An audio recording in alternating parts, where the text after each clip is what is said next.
Class 9th देख रहे हैं।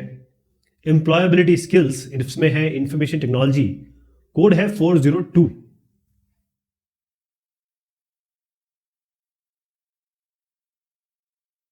Self management, introduction to self management. ये क्या होता है?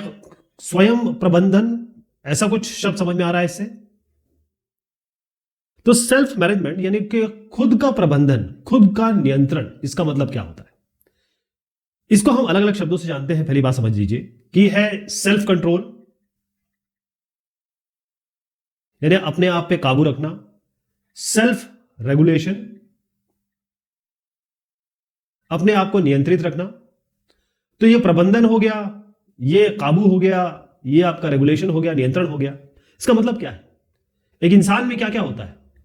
हमारे पास इमोशंस होते हैं, हमारे पास थॉट्स होते हैं, मतलब सोच होती है, फीलिंग्स होती है, और बिहेवियर होता है, जैसे हम अपने आप के साथ करते हैं और दूसरों के साथ बिहेवियर करते हैं।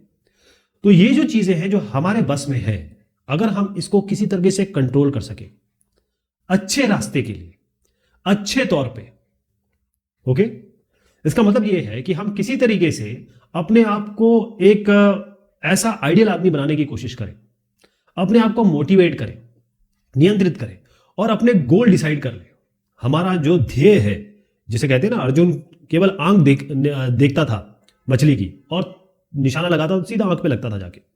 तो हमारे जो पर्सनल है कि भाई मुझे शादी करना है, ब्याह करना है, नौकरी करनी है, या फिर मुझे ये एग्जाम क्रैक करना है, ये नौकरी पानी है, ये सारे पर्सनल हो, चाहे आपके एकेडमिक गोल्स हो, जो पढ़ाई लिखाई के लिए आप गोल तय करते हैं कि भाई 12वीं के बाद मैं ये करूंगा, फिर इंजीनियरिंग के बाद मैं ये करूंगा, या डॉक्टरी करूंगा, फिर मैं पीएचडी करूंगा, जो भी आपके गोल्स हैं उसको आप पा पाए, तो उसके लिए जरूरी होता है कि हम इन सब चीज पे कंट्रोल करें, राइट?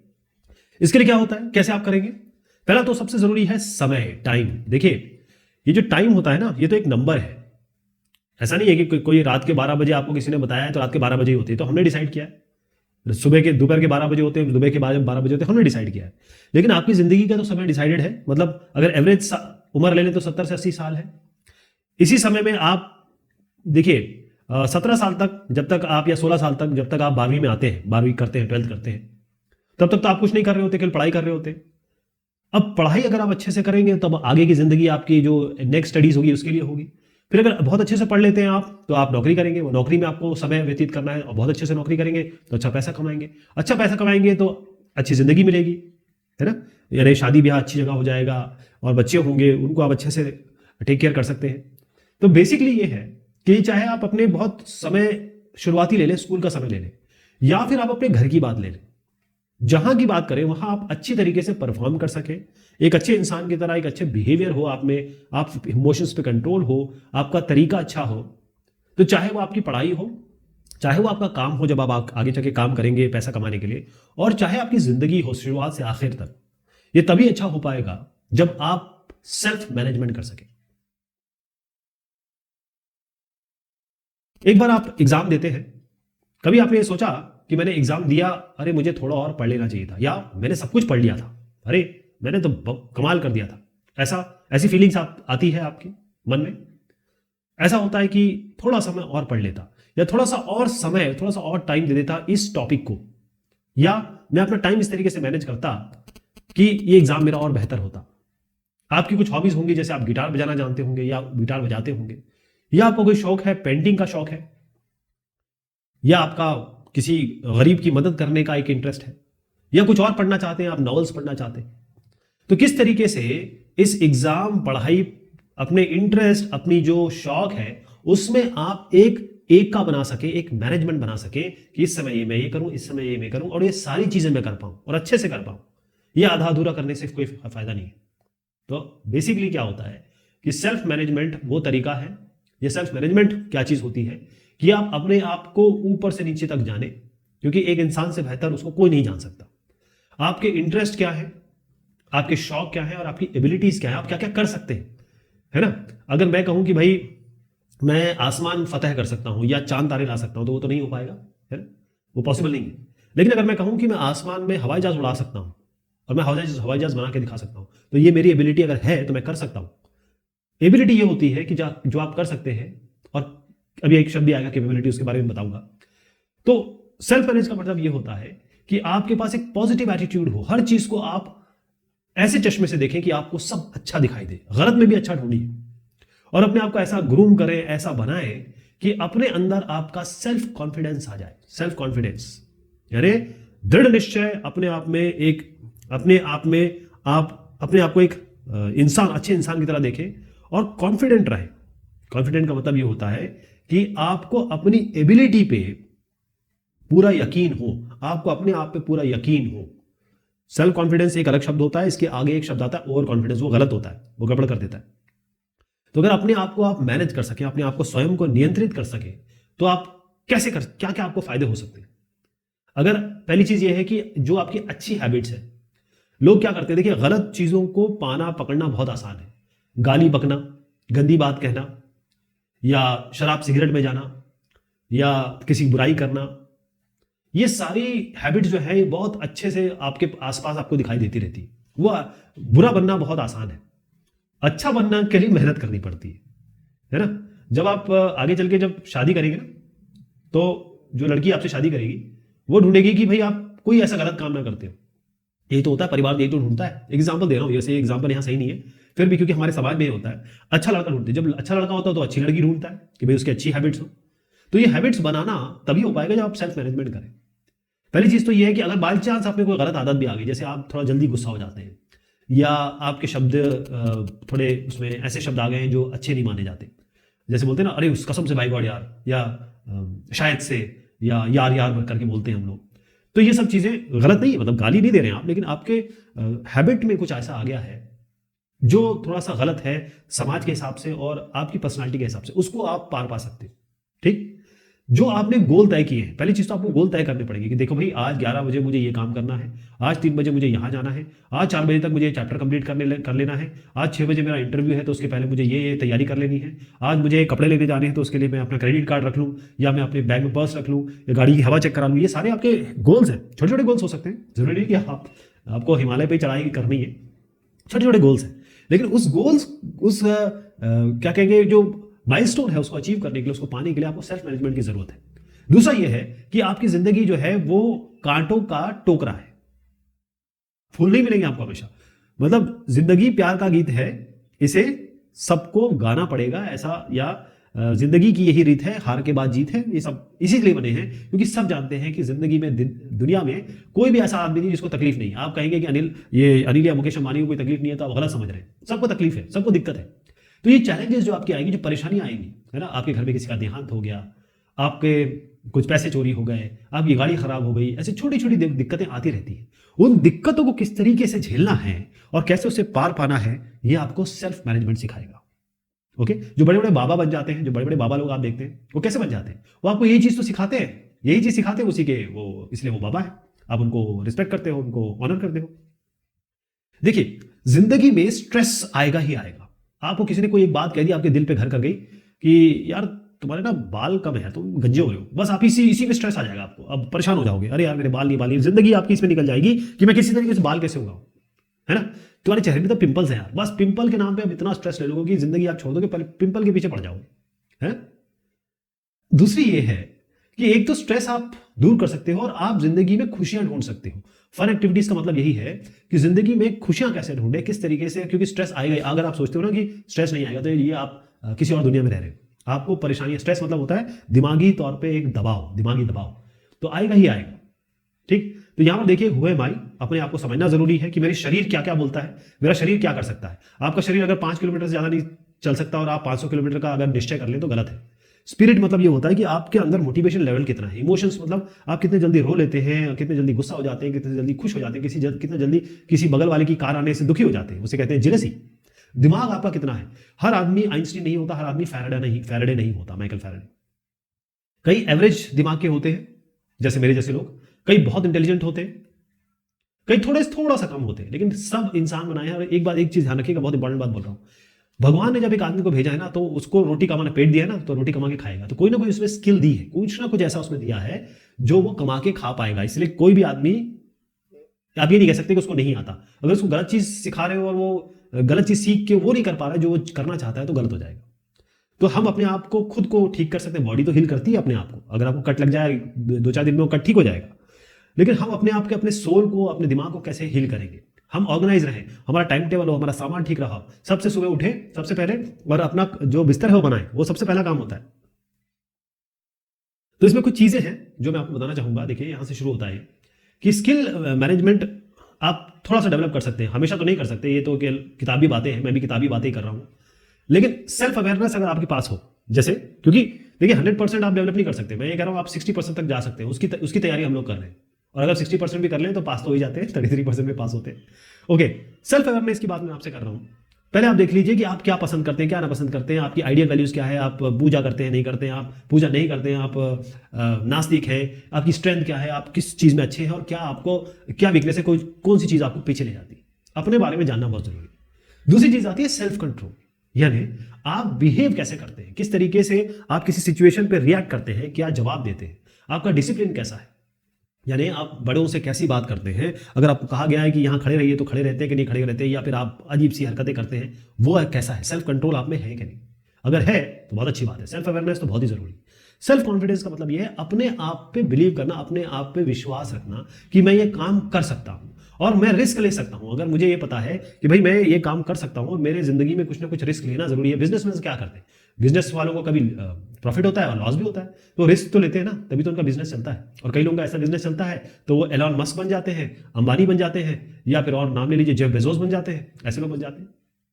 प्रॉब्लम सॉल्विंग, तकलीफें आएंगी, प्रॉब्लम दिक्कतें आएंगी, लेकिन इसको किस तरीके से स्टेप बाय स्टेप, बगैर नाराज हुए, बगैर गुस्सा किए, बगैर स्ट्रेस में जाए हुए, धीरे धीरे स्टेप बाय स्टेप इसको सॉल्व करिए। हर प्रॉब्लम आती किस लिए है? सोल्यूशन के लिए तो आती है, हर प्रॉब्लम का सोल्यूशन होता है। सेल्फ मोटिवेशन, अपने आप को खुद मोटिवेट रखिए। अगर मैं आपको बोल रहा हूं अभी और आप मोटिवेट हो रहे हैं, बहुत अच्छी बात है, लेकिन 1 घंटे बाद आप भूल जाएंगे, है ना, उस समय के लिए मोटिवेट हो जाएंगे। लेकिन अपने आप को खुद मोटिवेट रखना, अपने आप को खुद एनर्जाइज रखना, या कि मैं ये करूंगा, मैं ये करना चाहता हूं, और अपने को हमेशा एनर्जाइज रखना बहुत जरूरी हो जाता है। सबसे बड़ी बात होती है अपनी साफ सफाई, नहाना नहीं, धोना नहीं, ब्रश नहीं करना, दाढ़ी नहीं बनाना, या गंदे कपड़े पहने रखना, तो ये सारी चीजें पर्सनल हाइजीन का आता है। अगर साफ सुथरा आदमी दिखता है ना, तो आपको पहले ही पसंद आ जाएगा कि ये आदमी सही है, अपना हाइजीन का ख्याल रख रहा है। जैसे कपड़े साफ सुथरे हैं, ये इसके शरीर से या मुंह से बदबू नहीं आती है। हाइजीन और ग्रूमिंग बहुत जरूरी है। आप ये कहेंगे ये क्यों जरूरी है, क्या गरीब लोग इंसान नहीं होते? गरीबों के पास पॉसिबिलिटी नहीं है, आपके पास है तो कीजिए, अपने आप को साफ सुथरा रखिए, क्लीन रखिए, प्रेजेंटेबल बनिए। एक बात आती है positive thinking. Yes I can का मतलब होता है हाँ मैं कर सकता हूं। आपको केवल अच्छी चीजें देखनी है। कोई भी टफ सिचुएशन आए जिंदगी में, कितनी भी बड़ी दिक्कत आ जाए, क्या क्या हो जाएगा, है ना, अगर आप उसको सॉल्व नहीं कर सकते तो भी कुछ नहीं कर सकते, और अगर उसको सॉल्व कर सकते हैं तब आप क्यों परेशान है, उसको सॉल्व करिए। पॉजिटिव थिंकिंग होनी चाहिए हमेशा। किसी ने कुछ गलत भी कर दिया तो मान के चलिए कि जब इंसान कहता है ना कि जब हम कोई धोखा देता है तो हमको उस इंसान के बारे में पता चल जाता है, हमें सीख मिलती है, तो आप उससे सीखिए।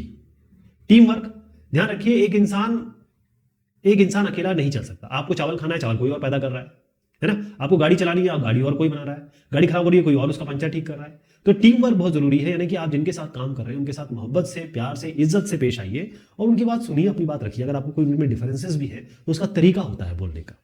टाइम मैनेजमेंट, समय जो है वो टिक टिक टिक टिक करता रहेगा। अभी मैं बोल रहा हूं समय टिक टिक कर रहा है, टाइम मैनेजमेंट बहुत जरूरी है साहब। समय पैसा है। गोल सेटिंग, अपने गोल सेट करिए और कोशिश करिए कि पहले तीर आप मारेंगे, पहले यहां जाएगा फिर यहां जाएगा, लेकिन धीरे धीरे जैसे आप अपने गोल के करीब पहुंचेंगे और बिल्कुल इसके लिए डिटरमिनेट रहेंगे तो जरूर कहीं ना कहीं वो यहां पर जाके लगेगा। यानी समय पर काम करना आपको आना चाहिए और समय से पहले काम करके दिखाइए। यहां पर सवाल है, कुछ देखते हैं। Which of the following is not a self management skill? Problem solving, बिल्कुल प्रॉब्लम आएगी सॉल्व करना, ये सेल्फ मैनेजमेंट है, ये आपका स्वयं नियंत्रण वाला सवाल है। अंडरस्टैंडिंग सेल्फ, अपने आप को समझना, मेरी क्या अच्छाइयां हैं क्या बुराइयां हैं। कॉन्फिडेंस बिल्डिंग, अपने निश्चय, अपना दृढ़ निश्चय, अपनी खुद के बारे में जानना और उसको कि मैं क्या कर सकता हूँ क्या नहीं कर सकता हूँ, ये भी जरूरी है। बार्गेनिंग की, अब आप बोलिए एक ठेले वाले के पास जाते हैं आप, है उससे बोलते हैं, वो कहता है कि सर 20 रुपए किलो सब्जी, बोले नहीं 15 में दो। एक बड़े बाजार में जाते हैं, वो आपको 500 रुपए का सामान देता है और उसमें जीएसटी लगा देगा, सब लगा देगा और आप वो ले लेंगे बगैर उससे कुछ बोले। बार्गेन करना क्यों है?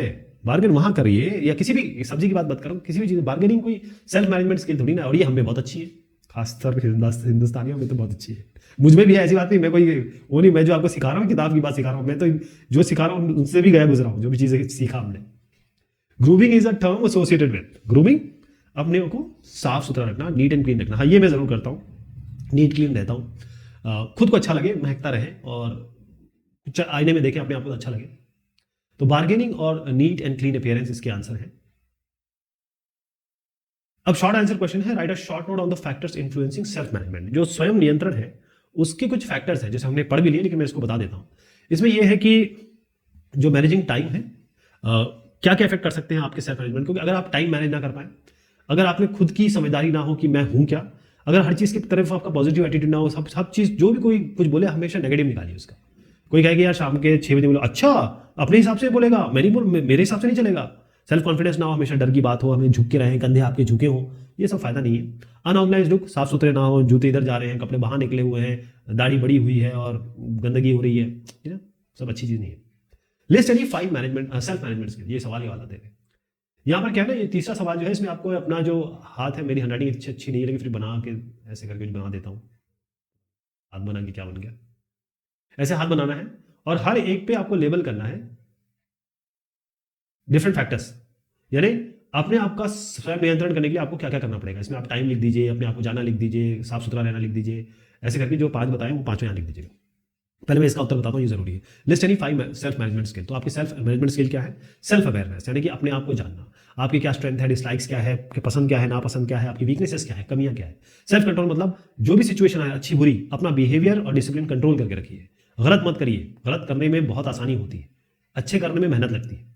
Self confidence, believing in yourself, अपने आप पे विश्वास रखिए कि मैं ये काम कर सकता हूँ, और छोटे छोटे स्टेप पे आगे बढ़िए, आप जरूर चीजें पालेंगे। प्रॉब्लम सॉल्विंग का मतलब ये है, दिक्कत तो आएगी जिंदगी में, जिंदगी जो है वो कांटों भरी राह है, उसमें बस संभल संभल के चलना है, आप अपनी मंजिल पे पहुंच जाएंगे। साफ सुथरा रहो भाई, क्लीन रहो, हेल्दी रहो, स्मार्ट रहो, अच्छा खाना खाओ, अच्छा पानी पियो, सब बढ़िया रहेगा। एक चीज बड़ी अच्छी बात कही किसी ने, वो बताना चाहूंगा। उन्होंने कहा कि किसी चीज को ईजी बनाना, किसी भी चीज को ईजी बनाना, ये सबसे डिफिकल्ट काम है। ठीक है जी, ये ध्यान रखिएगा, मैंने बहुत बड़ी बात कह दी है। चलिए साहब, ये बात हुई इस topic. Strength and weakness analysis. Strength का मतलब होता है ताकत, और वीकनेस का मतलब होता है कमजोरी। अपनी ताकत और कमजोरी को कैसे समझेंगे, इसको कैसे एनालाइज करेंगे। कभी आपने ये सोचा है कि मेरे मार्क्स अच्छे नहीं आ रहे हैं या नहीं अच्छे आएंगे? ये कभी सोचा है कि क्या आप काम बहुत बढ़िया करते हैं? कौन सा ऐसा काम है जो इतना अच्छा नहीं कर पाते, लेकिन उतना अच्छा नहीं कर पाते? जरूरी ये हो जाता है कि कुछ आपकी स्ट्रेंथ है यानी ताकतें, और कुछ आपकी वीकनेसेस हैं या कमजोरियां, और कैसे हम इन कमजोरियों को अपनी स्ट्रेंथ में बदलें या फिर इन कमजोरियों को दूर करें। सबसे पहले यह जानना जरूरी है, स्ट्रेंथ और वीकनेस एनालिसिस करने से पहले, कि आप खुद क्या है, क्योंकि आपसे अच्छा, आपसे बेहतर आपको कोई नहीं जानता इस दुनिया में। तो सबसे पहली चीज आती है नोइंग योरसेल्फ, अपने आप को समझना। इसमें क्या है कि मेरी बिलीव्स क्या है, मेरी सोच क्या है, मेरी मान्यताएं क्या है, मेरी वैल्यूज क्या है, मेरे आचार विचार व्यवहार क्या है, मैं क्या चीजें पसंद करता हूं, मैं क्या चीजें नापसंद करता हूं, किसी भी इंसिडेंट, वस्तु या टेस्ट, उस पे मेरी ओपिनियन क्या है, मेरी क्या राय है, और मेरा परिवेश क्या है, मेरा बैकग्राउंड क्या है। ये सारी चीजें आपको पता होनी चाहिए ताकि आप अपने आप को समझ पाए। अपने आप को समझने के लिए जो मैंने आपको बताया कि आप क्या है, क्या आपकी पसंद है, क्या नापसंद है, क्या आपके बिलीव्स हैं, चाहे रिलीजियस हो चाहे और बाकी बिलीव्स हो, आपकी ओपिनियन क्या है, क्या राय रहती है आपकी, पॉजिटिव राय है, नेगेटिव राय है, आपका परिवेश क्या है, किस बैकग्राउंड से आते हैं, किस समाज से आते हैं, किस दायरे से आते हैं, और क्या आप कोई काम कर सकते हैं और कौन सा आप काम उतना अच्छा नहीं कर सकते। तो जब तक आप अपने आप को नहीं जानेंगे, स्ट्रेंथ और वीकनेसेस, अपनी कमजोरी और ताकतों के बारे में जानना थोड़ा मुश्किल होगा। अब स्ट्रेंथ और वीकनेस एनालिसिस के लिए, यानी अगर हम इस पे ध्यान दें, तो सेल्फ अवेयर, जैसे मैं अभी बता रहा था आपको कि अपने बारे में जानना या अपने बारे में समझना। अब क्या होता है, जैसे मैं हूं, मेरा एक नाम है ना, मेरा एक नाम है, मेरी कुछ क्वालिफिकेशन होगी या कोई क्वालिफिकेशन नहीं होगी। जैसे मान लीजिए नाम अंशु हो गया, क्वालिफिकेशन हो गया 12th क्लास या बीटेक या एमटेक या डॉक्टर, जो भी हो सकता है।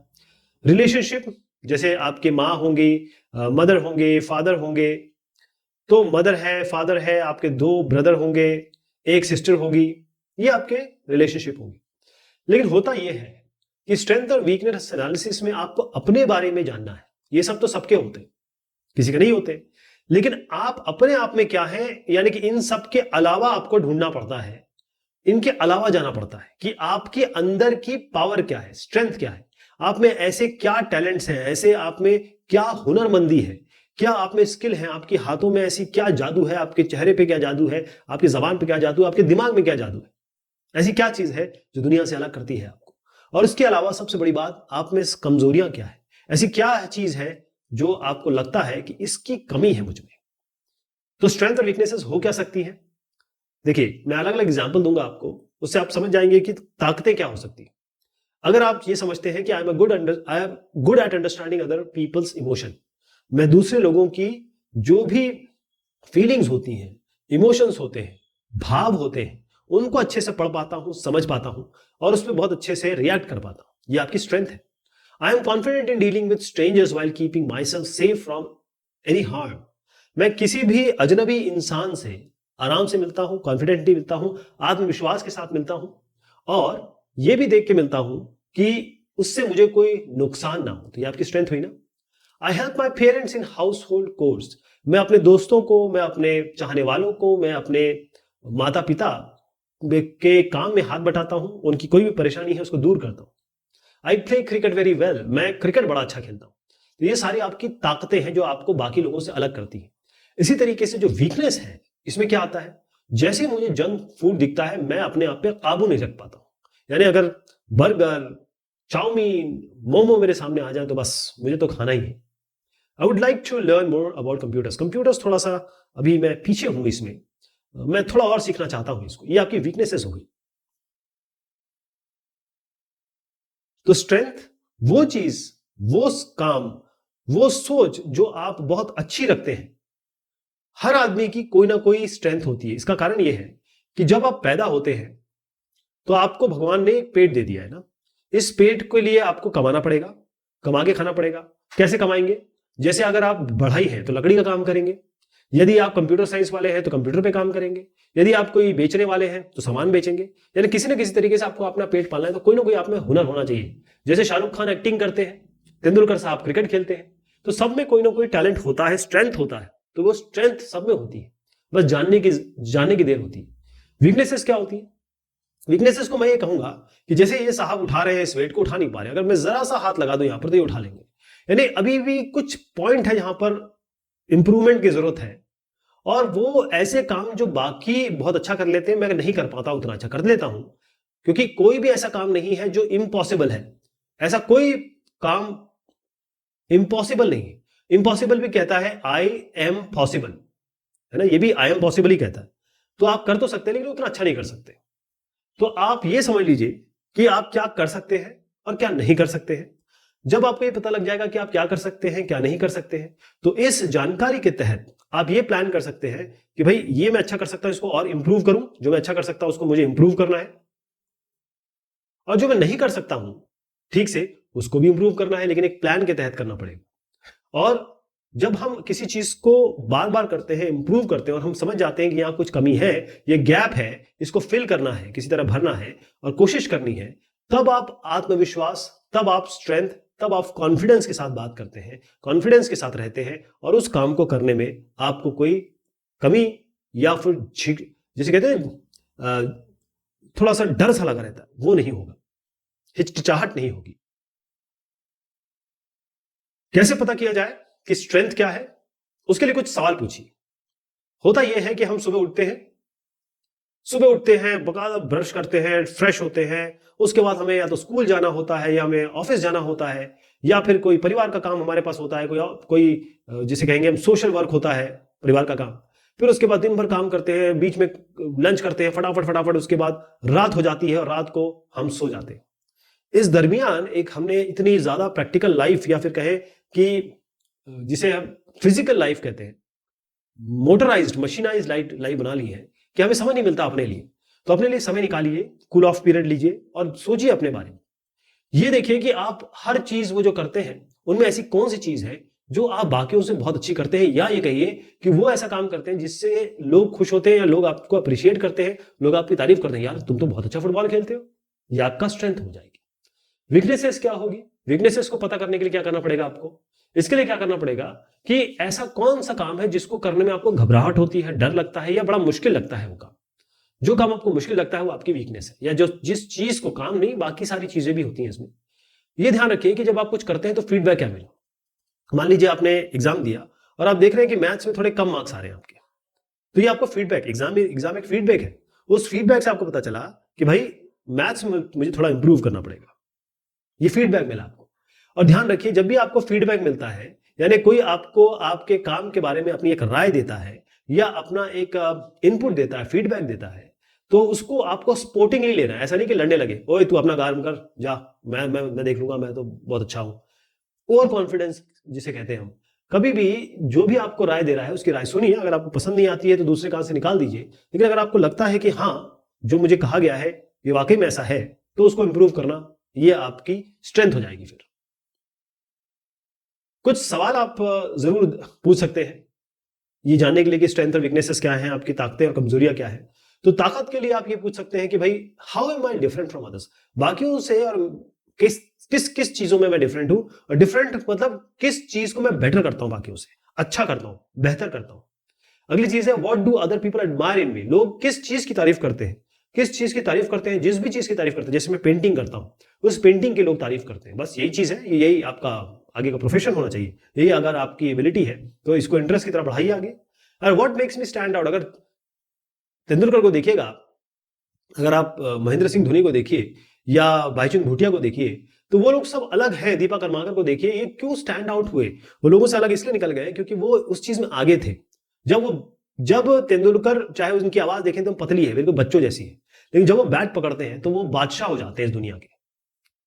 हाँ, अगर वीकनेसेस देखनी है, कमजोरियां देखनी है, तो किस चीज में आपको दिक्कत होती है या स्ट्रगल करते हैं।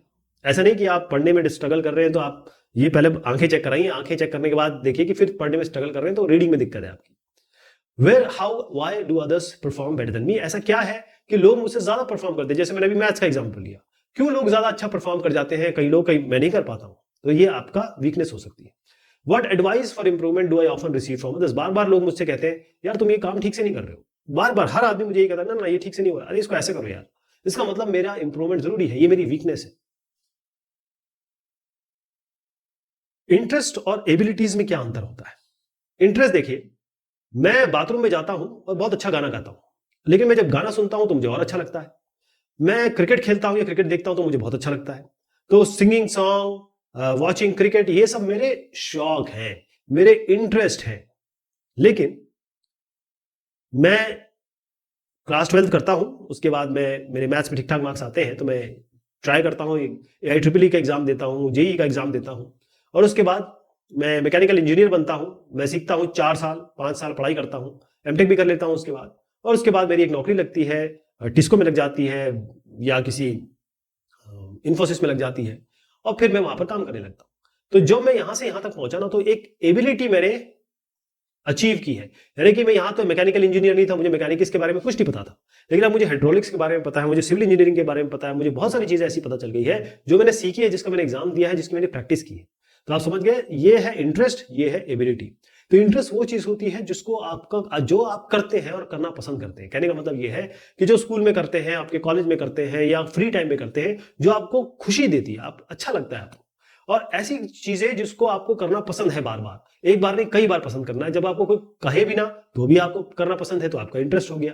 ऐसी चीजें जो आप बार बार सीखना चाहते हैं और अपनी जिंदगी में वो करना चाहते हैं। जैसे आप म्यूजिक में, बहुत आपके घर में म्यूजिक एनवायरनमेंट है, तो इंडियन आइडल में जाते हैं, उसके पहले रियाज करते हैं, तो आप सोचते हैं कि भाई मुझे यही शौक को आगे ले जाना है, अपनी जिंदगी का आयाम बनाने हैं। तो एबिलिटी जो होती है वो इंटरेस्ट से अलग है। एबिलिटी ऐसी एक्वायर्ड नॉलेज है, जैसे अगर आप क्रिकेट बहुत ठीक ठाक खेलते हैं, लेकिन आप क्रिकेट एकेडमी में गए या बैडमिंटन एकेडमी में गए और आपको सिखाया गया, देखो जब यहाँ पर आएंगे तो ऐसे मारना है, थोड़ा पैर आगे की तरफ खींचना है, बैक ऐसे लेना है, तो आपको सिखाया गया, तो आपने एक एबिलिटी एक्वायर की, ये आप में नहीं थी लेकिन आपने एक्वायर की है। यानी कोई काम या कोई भी जॉब करने के लिए जो प्रोफिशिएंसी आपने ली है उसे आप एबिलिटी कहते हैं। चाहे आप ITI कर ले, चाहे आप कंप्यूटर कोर्स कर ले, तो इंटरेस्ट शौक जो होते हैं वो आपकी एबिलिटी या काबिलियत ये जो आपने अटेन की है उससे अलग होती है। जैसे मान लीजिए आप क्रिकेट आपका शौक है, लेकिन किसी कारण से हो सकता है आपका फ्लैट फुट हो या जो भी तरीका हो, जो भी दिक्कतें हो, आप क्रिकेट नहीं खेल सकते, तो जरूरी नहीं है क्रिकेट को आप अपना प्रोफेशन बनाएं, आप अपनी जिंदगी बनाएं, इसको एंजॉय करिए और बस वहां तक रखिए। यहां पर कुछ सवाल जवाब लेते हैं। फिल इन द टेबल, यहां पर एक टेबल दिया हुआ है, इसको भरना है। तो आपको क्या देखना है इसमें, आपकी वीकनेसेस क्या है और आप क्या प्लान बनाएंगे, किस तरीके से वीकनेस को आप ठीक करेंगे और अपने इसको स्ट्रेंथ को और मजबूत करते जाएंगे। जैसे एग्जांपल दिया है, I can speak many languages, I do not understand computers, तो यहां पर क्या करेंगे, इसके लिए आपने कहा इंप्रूव ऑन कंप्यूटर स्किल्स, क्योंकि आप कंप्यूटर में दिक्कत है, by adding extra classes after school, ये आपका वीकनेस को बढ़ाने का प्लान है, मतलब उसको ठीक करने का प्लान है। अब आप यहां लिखेंगे, जैसे एक एग्जांपल दे रहा हूं, बाकी आपको करना है, मैं एक बताता हूं आपको कि आपकी स्ट्रेंथ क्या है। आपकी स्ट्रेंथ है कि I play cricket very well, right. और फिर आप वीकनेस लिखेंगे, I get out on short balls. Short balls होती है जो कंधे की तरफ या सर की तरफ जो बॉल आती है उससे आप आउट हो जाते हैं। तो आपका प्लान क्या है, आपका प्लान ये है कि मुझे प्रैक्टिस करनी है बार बार शॉर्ट बॉल खेलने की, और मुझे किसी कोच के साथ सीखना है कि इस शॉर्ट बॉल को मैं कैसे टक करूं, कैसे खेलूं और कैसे से बचूं। तो ये जो एग्जाम्पल मैंने दिया, इसी तरीके से आपको 2-4 और लिखने हैं, ठीक है जी। चलिए साहब, ये बात है सेल्फ कॉन्फिडेंस का मतलब होता है हिंदी में आत्मविश्वास, यानी खुद पे भरोसा। खुद पे भरोसा जरूरी हो जाता है कि आपको अपने आप पे भरोसा हो, यानी आप में जो काबिलियत है, एबिलिटीज है, और खुद पे कुछ काम करने की, कुछ ना करने की।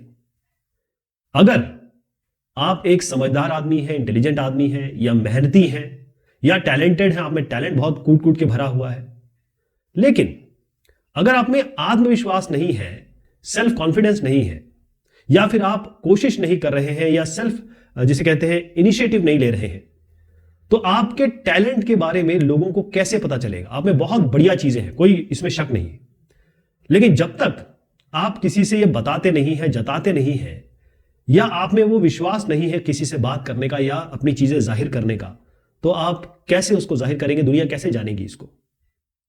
तो सेल्फ कॉन्फिडेंस, आत्मविश्वास को बढ़ाया जा सकता है, इसको डेवलप किया जा सकता है। इसका तरीका है कि आपको अपना एटीट्यूड यानी रवैया ये थोड़ा सा बदलना पड़ेगा और कोशिश करती रहनी पड़ेगी। जैसे यहां पर एक एग्जांपल आपको देता हूं कि ये साहब है नीरज। अब नीरज को अंग्रेजी में थोड़ी दिक्कत है, तो होता यह है कि अपने क्लासमेट से, अपने जो सहपाठी हैं उनसे बात नहीं कर पाता। वो ये जानता है और ये सोचता है कि अगर मुझे अंग्रेजी में पकड़ पानी है तो मैं अंग्रेजी की क्लासेस ज्वाइन कर लेता हूं और फिर मैं अंग्रेजी बिल्कुल धारा प्रवाह बोल सकूंगा, फ्लुएंटली बोल सकूंगा।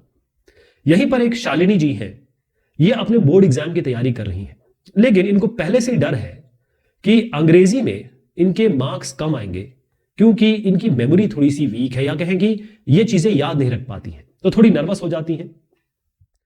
नर्वस इसलिए होती हैं एग्जाम के पहले, और वाकई नर्वस होने से जो भी इनमें सेल्फ कॉन्फिडेंस या आत्मविश्वास की कमी हो रही है उसका रिजल्ट ये होता है कि उनके एग्जाम में कम मार्क्स आते हैं।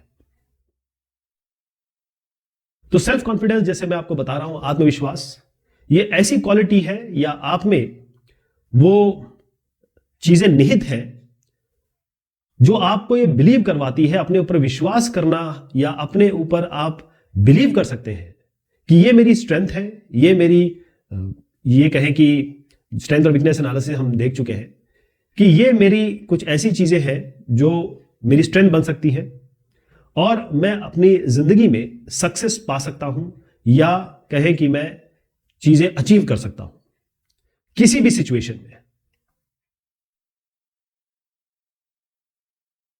एक इंसान जो सेल्फ कॉन्फिडेंट है या उसको अपने ऊपर विश्वास है या वो आत्मविश्वास उसमें भरा हुआ है, तो उसमें क्या क्वालिटीज होती हैं, क्या ऐसी चीजें होती हैं उसमें?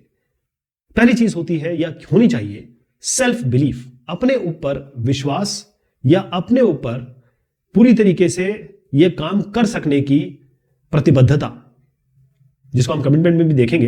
लेकिन सेल्फ बिलीफ मतलब होता है कि हां, यस आई कैन। अब मैं एग्जांपल देता हूं थॉमस अल्वा एडिसन साहब का। इन्होंने हजारों की तादाद में प्रोटोटाइप बनाने, प्रोटोटाइप का मतलब यह होता है कि वो बल्ब बनाना चाहते थे, बल्ब जैसी चीज बनाना चाहते थे, तो उसके पहले उन्होंने बहुत कोशिशें की। प्रोटोटाइप मतलब होता है कि उस जैसा ही कुछ बनाना, और फाइनली वो बल्ब बना पाए जिससे आज पूरी दुनिया जगमग है। बहुत बार वो फेल हुए, लेकिन जो उनकी कटिबद्धता थी काम करने की या उसको करते रहने का, जो उनका रवैया था और जो उनको एक विश्वास था अपने ऊपर, वो आज हमारे विश्व में पूरी दुनिया को जगमग कर रहा है, जिसे हम बल्ब कहते हैं। और क्या क्वालिटीज होनी चाहिए? एक आत्मविश्वास जिसके पास हो, हार्डवर्क। दीपा कर्माकर ये एक महिला है और इनका फ्लैट फुट है। फ्लैट फुट का मतलब ये होता है, आर्मी में भी अगर आप फ्लैट फुट है तो आप इसमें आर्मी में नहीं जा सकते। फ्लैट फुट का मतलब होता है आपका पैर कुछ इस तरीके से होगा, यूं करके, मतलब अगर आप दौड़ेंगे तो ये आपस में टकराएंगे इस तरीके से, सीधा नहीं होता, ऐसे नहीं होता है ना, ये ऐसे पैर नहीं होंगे आपके। तो फ्लैट फुट का मतलब ये होता है। लेकिन दीपा कर्माकर का नाम हमको बड़े इज्जत से लेना चाहिए, क्योंकि बहुत ही शुरुआती दौर में उन्होंने अपना ये काम करना शुरू किया, मेहनत करनी शुरू की, और ये पहली एक ऐसी महिला है जिनको कॉमनवेल्थ में भी मेडल मिला। और आप जान नहीं सकते, सोच नहीं सकते कि ओलंपिक में इनका चौथा पोजीशन था। ओलंपिक बहुत बड़ी चीज होती है साहब, और जो तीसरे और चौथे में अंतर था वो आप, इसलिए इनकी इतनी रिस्पेक्ट हुई। इनको बहुत सारे हिंदुस्तान में जो हमारे बड़े बड़े अवार्ड्स हैं उसे नवाजा गया। अगली चीज आती है पॉजिटिव एटीट्यूड। पॉजिटिव एटीट्यूड का मतलब यह होता है कि आपका जो रवैया है, आपकी जो सोच है, वो हमेशा पॉजिटिव होनी चाहिए। यानी आप सब में अच्छाई देखें, सब में यह देखें कि क्या सही है, जिसे सही रवैया कहते हैं, कि हर चीज में आप पॉजिटिविटी ढूंढिए। तो आप यह करेंगे कि अगर आप में कोई, आपकी जिंदगी में कुछ कमियां भी आ रही हैं, कोई दिक्कतें भी आ रही हैं, तो उसको भी अगर आपका पॉजिटिव एटीट्यूड है, ऐसा चश्मा पहने जिससे आप उसकी अच्छाइयां ढूंढने की कोशिश करिए। अगर आप किसी एग्जाम में फेल हो गए, इसका मतलब, जैसे आप कोई एंट्रेंस एग्जाम दे रहे हैं उसमें फेल हो गए, इसका मतलब ये नहीं है कि आप जिंदगी से फेल हो गए। एक गेम अगर आप लूज कर जाते हैं तो ये जरूर है कि आप उस गेम को इंप्रूव करने के भी आपके चांसेस हैं, और जो भी प्लान बनता है, जो भी आप प्रैक्टिस करते हैं, उसके जरिए आप आगे चल के इस गेम में बहुत अच्छा परफॉर्म कर सकते हैं। कमिटमेंट की बात आती है, महात्मा गांधी से ज्यादा बढ़िया एग्जाम्पल तो हो नहीं सकता।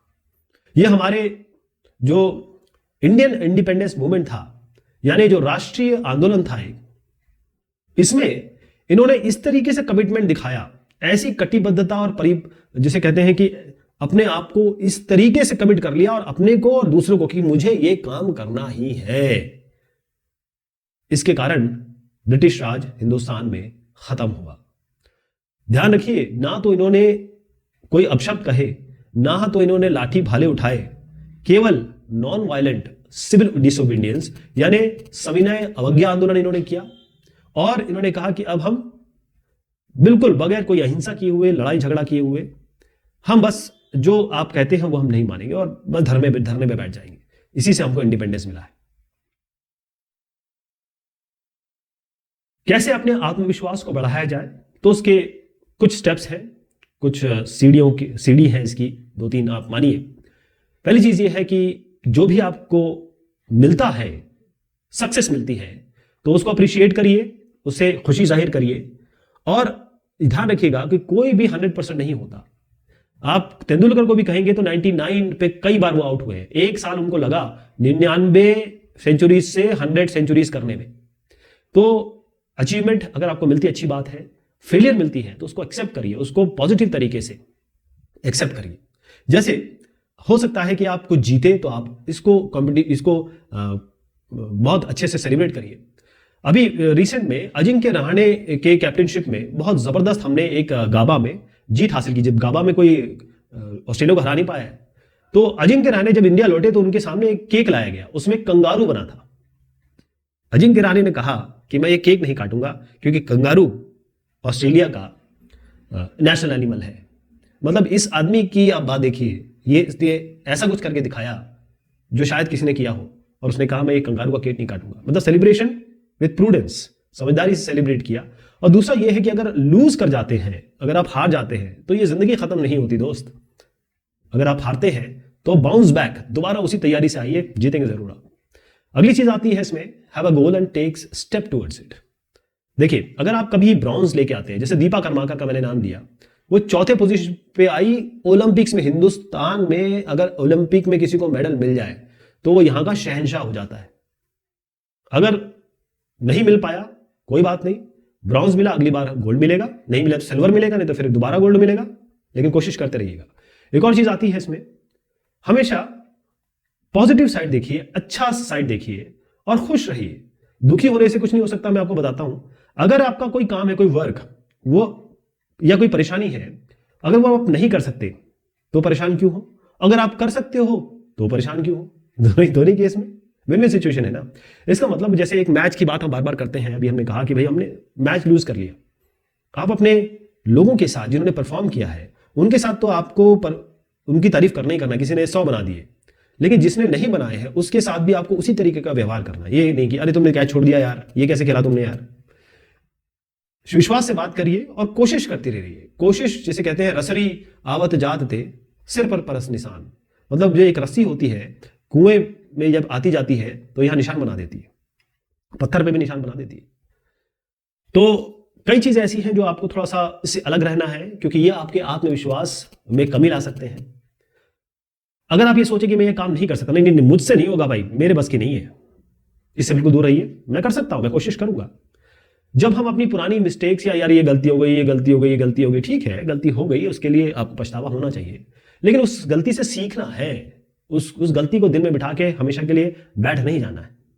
जब एक बार आपका एक अटेम्प्ट लिया आपने, और हम मान लीजिए यूपीएससी की तैयारी कर रहे हैं, हमको आईएएस बनना है, और आप नहीं हो पाए। लोग 10-10, 8-8 साल तक तैयारी करते रहते हैं, 6-6 अटेम्प्ट, 7-7 अटेम्प्ट देते हैं, है ना, 6 अटेम्प्ट होते हैं शायद, और उसके बाद वो आईएएस जाके बनते हैं। तो आप ये कहेंगे ये तो 5 बार इन्होंने क्या किया, 5 साल 6 साल, ऐसा नहीं है। अगर आपको सक्सेस अचीव करनी है तो आपको बार बार ट्राई करना पड़ेगा। और जिनका नेगेटिव एटीट्यूड है, जो केवल आपकी कमियां गिना रहे हैं या आपको बार बार किसी पीछे के रास्ते पे ले जा रहे हैं, गलत रास्ते पे ले जा रहे हैं, उनसे साफ बच के रहिए। आप बिल्कुल उनसे दूर रहिए, उनके साथ रहिए जो पॉजिटिव हो, जिनसे पॉजिटिव एनर्जी आती हो। मेरे जैसे लोगों के साथ रहिए। सवाल जवाब देखते हैं, देखना कितना सीखा हमने। What steps should one take to build confidence. Confidence बढ़ाने के लिए, आत्मविश्वास बढ़ाने के लिए क्या करना चाहिए आपको। सेट गोल्स इन लाइफ, थोड़ा सही लग रहा है। अपने एम, ध्येय तय करिए। जो अर्जुन थे वो केवल आंख देखते थे मछली की और तीर से सीधे आंख पे मारते थे। Appreciate one self for all the achievements. अगर आपने कुछ पाया है उसके लिए आप अपने आप को अप्रिशिएट करिए, तारीफ करिए अपनी।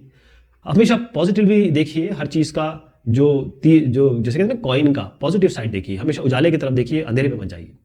और talk to people who are confident. उनके साथ बात करिए जिनसे आपको, जो खुद आत्मविश्वास से भरे हैं।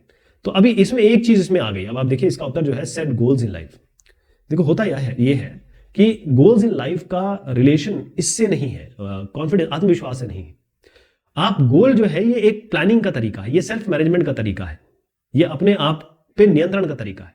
लेकिन ये जो है ये आपके कॉन्फिडेंस बढ़ाते हैं, आत्मविश्वास में बढ़ोतरी करते हैं।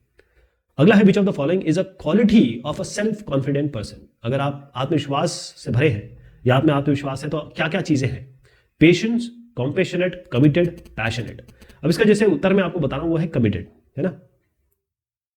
देखिए आपको मैंने यहां पर बताया था कि इसमें एक इंपॉर्टेंट बात आती है कमिटमेंट की। तो सेल्फ कॉन्फिडेंस में क्या क्या चीजें आ रही हैं। सेल्फ बिलीफ, अपने पर विश्वास, मेहनत करना है, मेहनत का कटिबद्ध रहना है और हमेशा उजाले की तरफ देखना है और प्रतिबद्ध रहना है। तो सवाल उठता है कि हम इसमें से पेशेंट, मतलब ये होता है कि आप थोड़ा, वैसे तो ये सारे आ रहे हैं, मैं आपको कहूं पेशेंस भी होना चाहिए आप में कि भाई अगर कोई चीज नहीं हो रही है तो रुक के काम करिए। थॉमस अल्वा एडिसन ने किया ना। कंपैशनेट का मतलब है बेचारा कोई दुखी है, दरिद्र है, तो आपको उसकी मदद करनी चाहिए। पैशनेट का मतलब ये होता है कि हमेशा अपने जो आपकी एबिलिटी हो या फिर आपका इंटरेस्ट हो उसके के पीछे पड़ जाइए ताकि आप सक्सेस अचीव करें। लेकिन सबसे इंपॉर्टेंट है आपकी प्रतिबद्धता होनी चाहिए, तभी आप सेल्फ कॉन्फिडेंट बन पाएंगे। तो ये सी इसका सही उत्तर है। वैसे ए बी सी जैसे इसमें सारे सही लग रहे थे, इसमें भी सही सारे सही लग रहे थे, लेकिन बेस्ट आपका ए है, इसमें बेस्ट इसका आपका सी है। What are the factors that affect self confidence? तो अगर सेल्फ कॉन्फिडेंस, इसका उत्तर आपको ये लिखना है, वैसे बता देता हूं यहां पर, ये इसका उत्तर ये होगा। हम इसको दोबारा एक बार डिस्कस कर लेते हैं क्योंकि सवाल पूछा गया है। पहली चीज तो ये है कि आप ये ना समझिए कि हम ये काम नहीं कर सकते, आप हर काम कर सकते हैं। हम एवरेस्ट तक जा चुके हैं, हम चंद्रमा तक जा चुके हैं, मंगल तक जा चुके हैं।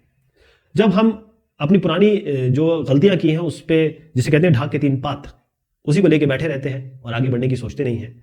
इसके अलावा कि हम कोशिश करते हैं, ये चाहते हैं कि भाई हम पहली बार में ही जीत जाए। आप उसेन बोल्ट को ले लीजिए, ऐसा नहीं है कि वो हर बार रेस जीते हैं, कई बार वो फेल भी हुए और आज वो ऐसे हैं कि जिनको कोई भी धावक 100 मीटर में हरा नहीं सकता है। इसके अलावा जो लोग आपको पीछे खींचते हैं, जैसे केकड़े की कहानी हमने सुनी थी कि एक जगह से दूसरी जगह केकड़े भेजे गए लेकिन ढक्कन खुला रह गया। तो जब यहां पहुंचे तो इन साहब ने जब इनको फोन किया तो इन्होंने कहा कि कोई दिक्कत नहीं है, मैं केकड़े भेज रहा हूं, आपको वैसे के वैसे मिल जाएंगे, एक भी कम नहीं मिलेगा। बोले क्यों? क्यों? बोले जब एक केकड़ा आगे ऊपर जाता है तो 2 केकड़े उसे पीछे खींच लेते हैं। तो उन केकड़ों से बचिए, उन क्रैब से बचिए जो आपको पीछे ले जाते हैं। पॉजिटिव थिंकिंग यानी कि सकारात्मक सोच। अब मान के चलिए कि एक चींटी है, एंट, अगर ये मान लेती कि मैं कुछ नहीं कर सकती क्योंकि मैं सबसे छोटा एक तरीके से क्रिएचर हूं इस पूरे ब्रह्मांड में, मैं कुछ नहीं कर सकती, तो फिर तो ये चींटियां हमें दिखती नहीं, ये तो खत्म हो जाती। हमें मान के चलना चाहिए कि इन चींटियों ने अपने आप को सबसे छोटा नहीं माना, या ये कहें अपनी यह कमजोरी नहीं मानी, बल्कि इन्होंने बहुत जबरदस्त काम किया, सीखा, इवॉल्व हुए। और हर दिन अगर आप समझें तो एक चींटी, एक एंट अपने से, मान लीजिए इनका कोई वेट है, जो भी वेट होगा उसका 20 गुना वेट, अपनी बॉडी का वेट, उससे 20 गुना वेट ये उठा के ले जाती है। क्योंकि हम एक तरीके से मान सकते हैं कि चींटी का एक सकारात्मक रवैया है, एक सकारात्मक सोच है या पॉजिटिव एटीट्यूड है। अब ये पॉजिटिव एटीट्यूड केवल इस तरफ नहीं कि मैं क्या कर सकता हूं क्या नहीं कर सकता हूं, बल्कि हर तरीके से आपकी सकारात्मक सोच होनी चाहिए, सकारात्मक बिहेवियर होना चाहिए, सकारात्मक रवैया होना चाहिए अगर आपको सक्सेस पानी है तो। जैसे एंड्स पाती हैं, कई ऐसी चीजें होती हैं जो आपकी जिंदगी में, जैसे मैंने बताया कि किसी की भी जिंदगी फूलों का बेड नहीं है, बिछौना नहीं है। आपकी जिंदगी में खुशियां होंगी तो चैलेंजेस भी आएंगे, और इन चैलेंजेस को पॉजिटिव एटीट्यूड से, सकारात्मक सोच से अगर आप डील करेंगे तो आप कोई भी चैलेंज, कोई भी समस्या, कोई भी दिक्कत है उसको पार पा सकते हैं। तो सकारात्मक सोच क्यों जरूरी है, इतनी ज्यादा इंपॉर्टेंस क्यों है उसकी? कोई भी आदमी हो, उसकी सोच को आप डिफाइन कर सकते हैं कि वो पॉजिटिव सोचता है या नेगेटिव सोचता है। पॉजिटिव थिंकिंग का मतलब यह होता है कि आपने एक चश्मा लगाया हुआ है दिमाग में, आंखों में नहीं। कभी भी कोई चीज हो रही है, आप उसकी अच्छाइयां देखिए, उसको ऑब्जर्व करिए, समझने की कोशिश करिए, और फिर पेशेंटली, मतलब धैर्य रख के, पेशेंस मतलब होता है धैर्य रख के कोशिश कीजिए कि कोई भी समस्या आ गई उसको किस तरीके से हम ठीक करें, दूर करें, इंप्रूव करें। किसी चीज के अगर हम नेगेटिव पॉइंट्स देखने लगेंगे, हम बैड पॉइंट्स देखने लगेंगे, या एकदम अति उत्साहित हो जाएंगे, तो हम कभी भी उस चीज को सॉल्व नहीं कर सकते। आपको यह पता है कि जब आपको गुस्सा आता है तो सबसे पहले आपका विवेक, आपकी सोच, आपका दिमाग, यह खत्म होता है, यह उस समय के लिए बैठ जाता है। तो पॉजिटिव एटीट्यूड का मतलब यही है कि ठीक है, जिंदगी यहां खत्म नहीं हो रही है, थोड़ा धैर्य से काम करिए और पॉजिटिव सोच रखिए, सकारात्मक सोच रखिए।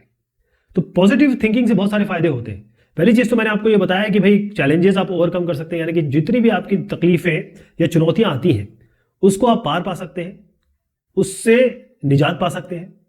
दूसरी चीज यह है कि आप अपने काम को बहुत एनर्जेटिक तरीके से कर सकते हैं, अच्छी तरीके से कर सकते हैं। और क्योंकि आप में एक अच्छाई है, एक अच्छी सोच है, एक पॉजिटिव सोच है, तो आप अपने काम को बगैर किसी दिक्कत के, बगैर किसी टेंशन के, बीच बगैर किसी स्ट्रेस के कर सकेंगे। दूसरा यह है कि आप अपने काम में और अच्छे होते चले जाएंगे। और फाइनली आप और आपके साथ जितने लोग होंगे उनको आप खुश रखेंगे। कहने का मतलब कोई भी इंसान एक नेगेटिव आदमी के साथ, जिसकी नेगेटिव वाइब्रेशन हम कहते हैं आजकल के ज़माने में, जिसकी नेगेटिव वाइब्स आती हैं, कोई भी उसके साथ रहना पसंद नहीं करता है। लेकिन अगर आप बहुत पॉजिटिव हैं, आपसे पॉजिटिव एनर्जी निकलती है, आप सही तरीके से बात करते हैं, सही तरीके से चीज़ों को डील करना जानते हैं, चाहे कितनी भी आपके अगेंस्ट क्यों ना चली जाए। तो पॉजिटिव थिंकिंग मैं आपको इसके एग्जाम्पल जरूर दूंगा ताकि आपको समझ में आए कि एग्जाम्पल से होती क्या है पॉजिटिव थिंकिंग। आपने यह कहा कि मुझे ना ज़्यादा मार्क्स नहीं मिल रहे, साइंस स्ट्रीम नहीं मिल पा रही है, तो मेरी ज़िंदगी तो ख़त्म हो गई, मेरी तो लाइफ यही ख़त्म हो गई। ये आपकी नेगेटिव सोच है। My team lost the match because of me. Team lost, कोई भी गेम होता है, आप देखें, ऐसा कभी हो सकता है कि अगर वनडे गेम हो रहा है या कुश्ती हो रही है तो इन दोनों में से दोनों जीत जाए या दोनों हार जाए। गेम, लाइफ एक गेम ही है, इसमें एक जीतता है तो एक हारता है, लेकिन ये हमेशा नहीं जीतेगा। मैंने आपको गाबा का एग्जांपल दिया था।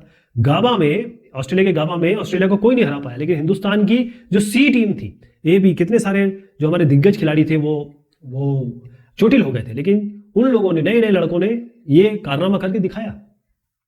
ये पॉजिटिव सोच थी उनकी। अच्छा, एक चीज और समझ लीजिए कि पॉजिटिव थिंकिंग क्या हो सकती है, जैसे आपको रहना है, जैसे आपको बन के रहना है। पहली चीज ये है, मेरे पास साइंस, इसी को मैं बता रहा हूं, साइंस स्ट्रीम में ज्यादा मार्क्स नहीं आए, लेकिन मेरी जिंदगी खत्म नहीं हुई है। मैं आर्ट्स ले सकता हूं, मैं कॉमर्स ले सकता हूं, मेरे पास बहुत सारे ऑप्शंस हैं जिसमें मैं अपनी जिंदगी को आगे बढ़ा सकता हूं। इसी चीज में आप पॉजिटिव ढूंढिए। अब ये मेरी टीम हार गई, यहां पर आप पॉजिटिव कैसे ढूंढेंगे कि मेरी टीम हार तो गई है, लेकिन हम मेहनत करेंगे, प्रैक्टिस करेंगे और देखेंगे हमसे क्या गलतियां हुई हैं, हम उसको सुधारने की कोशिश करेंगे। ये उसी का पॉजिटिव एटीट्यूड है, पॉजिटिव थिंकिंग है, सकारात्मक सोच है। अपने आप को सकारात्मक सोच वाला आप कैसे बनाएंगे, पॉजिटिव थिंकिंग आदमी कैसे बनाएंगे, इंसान कैसे बनाएंगे, उसके बहुत ही सिंपल स्टेप्स हैं। अगर आप हर चीज को पॉजिटिवली देखना चाहते हैं, हो सकता है आप नेगेटिव हो, मैं ये नहीं कह रहा हूं कि हर आदमी पॉजिटिव होता, हो सकता है आप नेगेटिव हो। ये बातचीत ही मैं इसलिए कर रहा हूं क्योंकि जो नेगेटिव है वो समझ जाए कि उससे कुछ फायदा नहीं होता, उससे नुकसान ही होता है। तो इसके लिए सिंपल रूल मैं बताऊंगा आपका, बड़ा अच्छा रूल है ये, SMILE, मुस्कुराते रहिए। अब देखिए, एक एक का मतलब समझ लीजिए। एस का मतलब होता है कि हर दिन की शुरुआत सकारात्मक करिए, पॉजिटिव वे में करिए। इसका मतलब सबसे पहले जब आप उठे तो अपना बिस्तर बिछाइए, मतलब बिस्तर जो आप चादर वादर हट जाती है ना, बिस्तर ठीक करिए। ये आपका पहला काम होता है, इससे आप पहली चीज सही करते हैं, उससे सारी चीजें ठीक होंगी। सुबह उठिए, सबको सलाम दुआ करिए, नमस्कार करिए, एक गिलास पानी पीजिए, सबसे अच्छे से बात करिए, गुड मॉर्निंग करिए। तो ये एस होता है अपने दिन की शुरुआत बहुत पॉजिटिव नोट में करिए। एम से होता है मैनेज टाइम टू रिलैक्स। इसका मतलब आपके पास समय जरूर होना चाहिए अपने लिए ताकि आप रिलैक्स कर सके। हर जिंदगी जो है हमने मशीन ही बना दी है, सुबह उठते हैं और शाम तक बस काम ही काम, काम ही काम, या जो भी हम काम करते हैं, बातचीत करते हैं, जो भी डिस्कशन करते हैं, सुबह से शाम निकल जाती है। अपना समय हमें रिलैक्सेशन के लिए निकालना चाहिए। आई का मतलब यह है कि जो भी सिचुएशन हो, जो भी चुनौती हो, मान के चलिए कि आपको फायदा ही पहुंचाएगी। अगर आपने किसी पे विश्वास किया और उसने आपको धोखा दे दिया, तो ये आपको एक्सपीरियंस देके जा रहा है ना।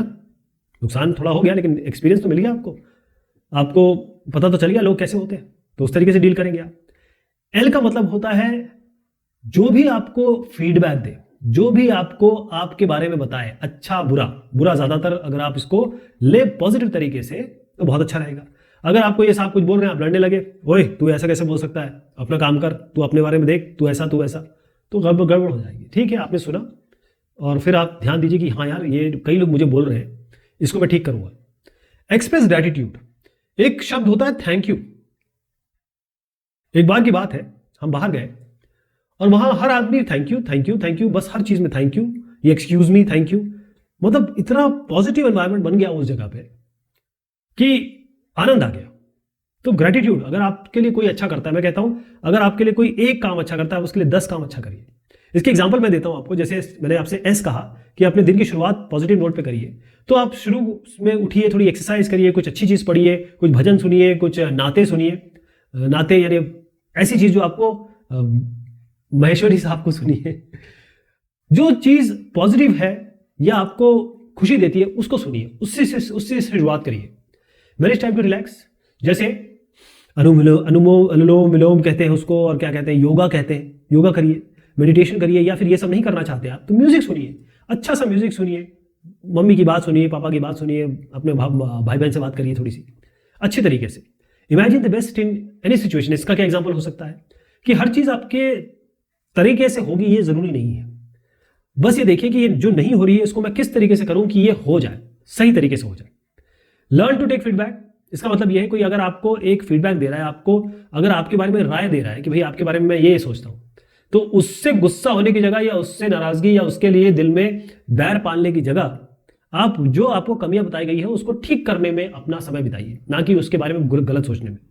एक्सप्रेस ग्रेटिट्यूड का मतलब यह है कि जो भी आपको चीजें मिली है, आप किसी भिखारी को देखिए, किसी का पैर नहीं है, किसी का हाथ नहीं है, कोई बेचारा गरीब है या कोई अपंग है या कोई स्पेशली चाइल्ड है, उन सबको देखिए आप और ये देखिए कि भगवान ने आपको अगर चीजें दी हैं, आपको पैसा दिया है, आपको अपॉर्चुनिटीज दी है, उसका भगवान से शुक्रिया करिए। वैसे मैं खुद एथीस्ट हूं, लेकिन आपको शुक्रिया अदा करना पड़ेगा। और मैंने कहा एक का बदला 10 से दीजिए। अगर जैसे गांधी जी ने कहा था एक गाल पे थप्पड़ मारो तो दूसरा भी आगे बढ़ा दो। कोई थप्पड़ मारे तो वहां से अलग हट जाओ, लेकिन अगर कोई आपसे प्यार करे तो उसको 10 गुना ज्यादा और प्यार करो। यहां पर कुछ सवाल हैं, देखते हैं हमने जो समझा है वो हम ठीक से समझ पाए कि नहीं समझ पाए। What is the best way to start our day positively? Think all about that can go wrong. ये तो गलत हो गया। थिंक मतलब कोई सारी चीजें गलत हुई है उसके बारे में क्यों सोचेंगे? Think about the difficult test you will be facing today. अरे भाई बड़ा डिफिकल्ट एग्जाम है, उसी के बारे में आपकी चिंता हो रही है। Think about all your accomplishment so far and feel good about it, यानी कि आपने जो आज तक अचीव किया है उसके बारे में खुश होइए। Think about the traffic on the road and feel stress. अरे यार इतनी बड़ी ट्रैफिक है, इतना लंबा जाम लगेगा। तो मुझे लगता है ये सी सही आंसर है। मेरे यहाँ पर आंसर वैसे मार्क कर रखे हैं, जो सी आंसर है इसका। थैंक्स अभी नहीं हुआ है, अभी 2 और बाकी है। अब आप देखिए, Rahul gets feedback on his project work from his class teacher. Class teacher उनके प्रोजेक्ट पे कुछ बात कहते हैं, उनसे फीडबैक देते हैं, राय देते हैं। Which of this option demonstrates positive attitude in this situation? वो क्या पॉजिटिव एटीट्यूड होगा, या कहते हैं कि सकारात्मक सोच होगी। राहुल इग्नोर कर देते हैं, बिल्कुल एकदम भूल ही जाते हैं कि इन्होंने कुछ कहा भी, छोड़ो ना यार, ये तो कहते रहते हैं। Rahul takes the feedback and does not use it. Feedback सुन तो लेते हैं, एक कान से दूसरे कान से निकाल देते हैं। Rahul tells others that the teacher is wrong. वो कहते हैं कि टीचर को कुछ आता जाता नहीं है, ये ऐसे ही बोलता रहता, मैंने ऐसे कुछ किया ही नहीं। डी है, Rahul learns from the feedback and makes the project work better. वो उनकी बातें सुनते हैं और कोशिश करते हैं कि जिस तरीके से बताया गया है उस तरीके से किया जाए और अपने प्रोजेक्ट को और बेहतर से बेहतरीन बनाने की कोशिश करते हैं। तो डी है इसका उत्तर। What can you do to get rid of negative thoughts or feelings? आपके दिमाग में नकारात्मक सोच आती है, हमेशा नेगेटिव थॉट रहते हैं दिमाग में, इससे कैसे पार पाया जाए? Meditate to calm down and feel positive. Meditation करिए, थोड़ी देर आंख बंद करिए, सोना नहीं है, आंख बंद करिए, दिमाग में सारे विचार इधर उधर उल्टे सीधे जो विचार आते हैं वो सब निकाल दीजिए। Ignore them and move on in life. मतलब अगर कोई चीज हो गई है तो छोड़ दीजिए ना उसको, आगे बढ़ जाइए। Act based on the negative thoughts और फीलिंग्स। ऐसा काम करिए जो नेगेटिव थॉट्स है उसके हिसाब से आगे बढ़िए। ये तो सही नहीं लग रहा। Talk to friend and share all the negative feelings. उसके साथ सारी नेगेटिव फीलिंग डाल दीजिए। तो इसका अगर आप उत्तर देखें तो सबसे बेहतरीन तरीका है कि आप थोड़ा सा अपने को समय दीजिए और अपनी बॉडी को, अपने दिमाग को थोड़ा शांत रखने की कोशिश करिए। आपके नेगेटिव थॉट चले जाएंगे। नेगेटिव अगर बात करेंगे तो नेगेटिव आएगी ना, नेगेटिव के बारे में सोचिए मत, पॉजिटिव है। कारण चश्मा लगा लिया अपने दिमाग में कि सब चीजें अच्छी हैं, बुरी तो कुछ होती नहीं है, बुरी है तो वो अच्छी हो जाएंगी कुछ समय में। चलिए साहब, ये बात हाइजीन। पर्सनल मतलब क्या होता है? ये होता है स्वयं, खुद की। हाइजीन यानी होता है स्वच्छता। स्वच्छता का मतलब होता है साफ सुथरा रहना, यानी अपने आप को साफ सुथरा रखना।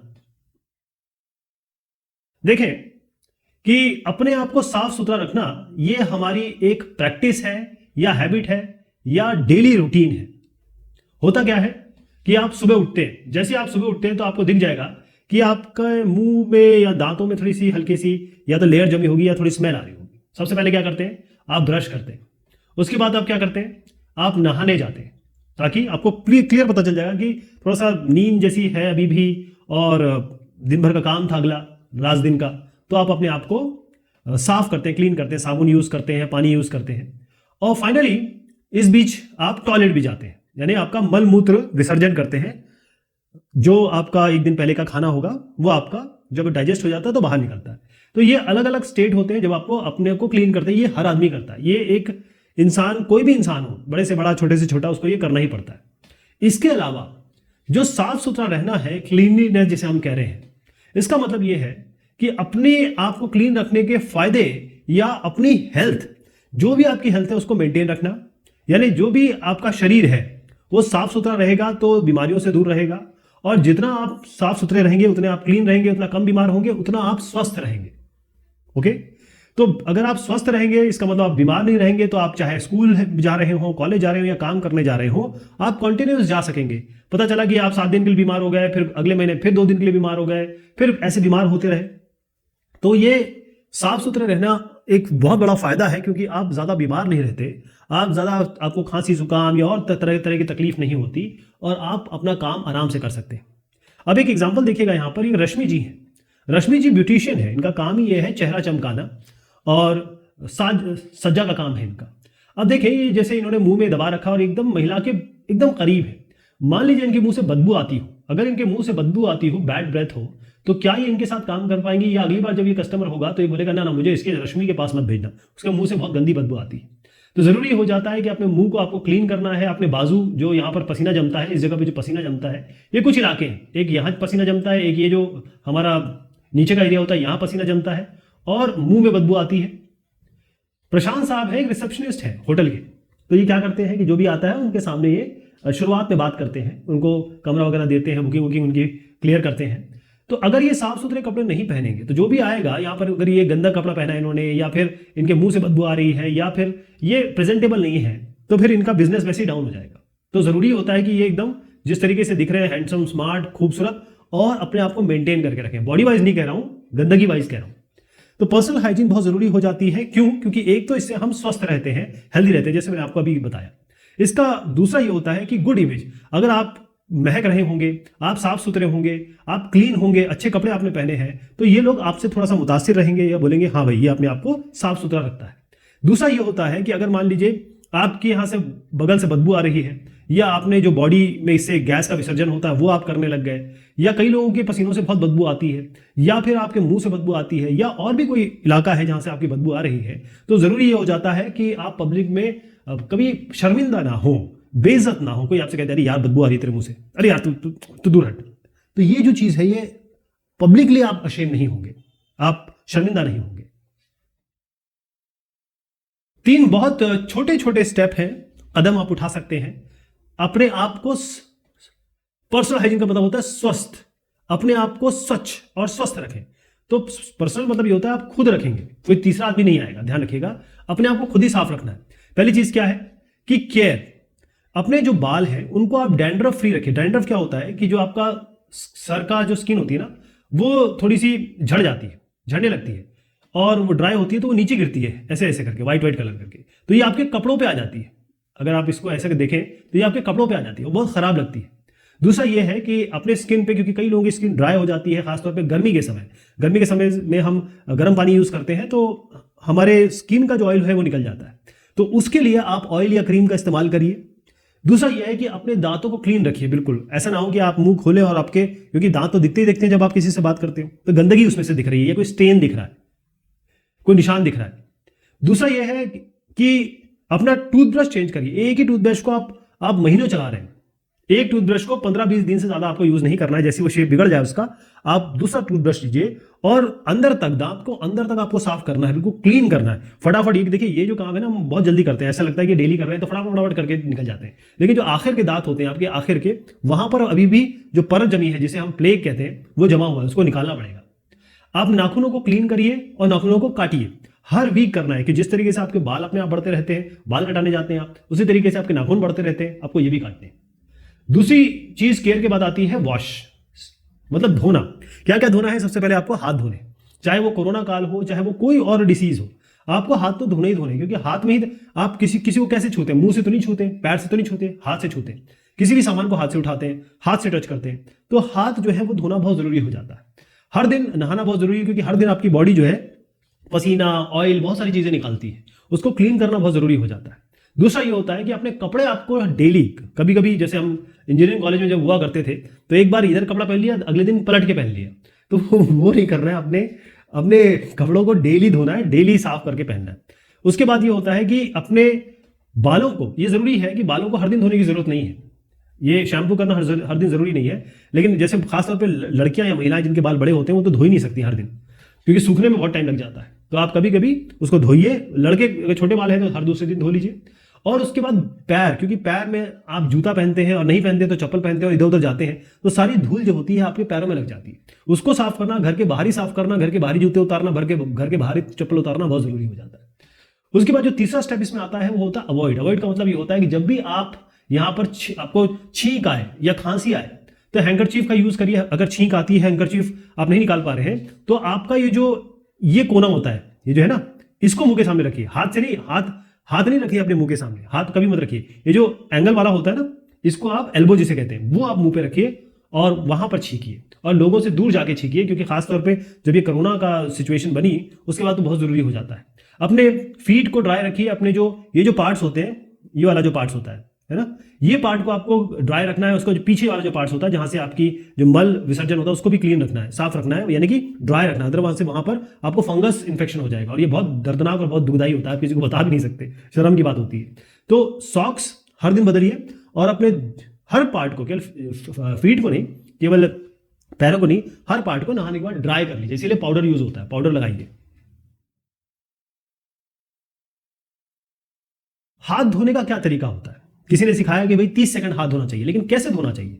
सबसे पहले आपको क्या करना है, कुछ लगाने से पहले आप हाथों को गीला करेंगे। सूखे हाथ में साबुन नहीं लेंगे आप, या फिर डेटॉल नहीं लेंगे, या फिर जो भी चीज आप ले रहे हैं, पहले हाथ को गीला करिए, फिर हल्का सा इसमें साबुन लगाइए, साबुन लीजिए और उसके बाद पहले सीधे सीधे दोनों हाथों को मलिए। उसके बाद क्या करेंगे, एक हाथ को दूसरे हाथ के ऊपर ले जाइए उल्टा, और यहां पर ये जो पोर्शन है, ये वाले जो पोर्शन है, ये वाला इसको क्लीन करना है आपको। यहां पर जर्म फंसे रहते हैं, ये क्लीन करेंगे, दोनों हाथों से करेंगे, एक बार ये नीचे एक बार वो ऊपर, ये इस तरीके से, ठीक, सीधा भी करेंगे उल्टा भी करेंगे, यानी कि यहां का भी क्लीन हो जाए। ये वाले पोर्शन आप क्लीन कर रहे हैं अभी। उसके बाद आप ये नाखूनों को क्लियर करेंगे। देखिए नाखून, दोनों हाथ को ऐसे करेंगे कि ये नाखून क्लियर हो जाए, क्योंकि नाखून में सबसे ज्यादा गंदगी भरती है, वो जगह होती है जहां पर फंगस या फिर डर्ट जाके जमा हो जाती है। ये कर लिया आपने। उसके बाद आपको ये अंगूठे क्लीन करने हैं, क्योंकि ये जो पोर्शन होता है ये भी बहुत ससेप्टेबल होता है। ऐसे दोनों हाथों से अंगूठे क्लियर करेंगे। फिर आप ये नाखूनों से रगड़ेंगे, अपने ये नाखूनों से आगे और पीछे रगड़ेंगे। फिर थोड़ा नीचे आएंगे, क्योंकि ये पोर्शन होता है, ये भी तो हाथ का ही पोर्शन है। इसको, क्योंकि जब हम हाथ धोते हैं तो नॉर्मली ये वाला पोर्शन हमारा साफ हो जाता है, ये नहीं होता है, तो ये हाथ को भी रगड़ेंगे आप। और फिर उसके बाद ये सब जब अच्छी तरीके से साफ हो जाए, अच्छी तरीके से रगड़ लें, हर जगह से आप पूरी तरीके से मुतमईन हो जाएं कि आपने हर जगह से गंदगी या मैल निकाल लिया है। उसके बाद आप पानी पे जाइए, फिर हाथ धोना शुरू करिए। और कम से कम आपको हल्के पानी से ये धोना है, क्योंकि बहुत तेज धोएंगे तो फटाफट साबुन निकल जाएगा। हल्का पानी रखिए और फिर हाथों को रगड़ते रहिए, ताकि कुछ समय आपका साबुन भी रहे। और साबुन का काम ही ये होता है कि वो डर्ट को पकड़ लेता है और डर्ट को निकाल देता है, गंदगी को पकड़ लेता है, गंदगी को निकाल देता है। उसके बाद जब ये हो जाए तो बिल्कुल साफ टॉवल से, अगर टॉवल मान लीजिए आप यूज करते हैं 1-2 दिन हो गए, तो आप टिश्यू पेपर लीजिए, थोड़ा सा, वो बहुत ही हल्का वाला टिश्यू पेपर नहीं, थोड़ा अच्छा सा टिश्यू पेपर, या फिर आप टॉवल होगा, टॉवल केवल इसी काम के लिए होगा, उसको यूज करिए। क्योंकि टॉवल गंदा है तो ये जो आपने इतनी मेहनत की सब बेकार हो जाएगी, इसलिए मैं टिश्यू पेपर कह रहा हूं। और फाइनली आप यहाँ देखिए कि आपके हाथ क्लीन हो चुके होंगे। अगर आपको कहीं भी शंका होती है दोबारा कर लीजिए, कोई दिक्कत नहीं है। हाथ एक ऐसी चीज है जो खराब नहीं होती है। इसका स्किन जो होता है वो इसलिए बनाया गया है कि हम बहुत बड़े बड़े भारी भारी काम कर सकें। अब यहां पर सवाल जवाब लेंगे जो हमने देखा है।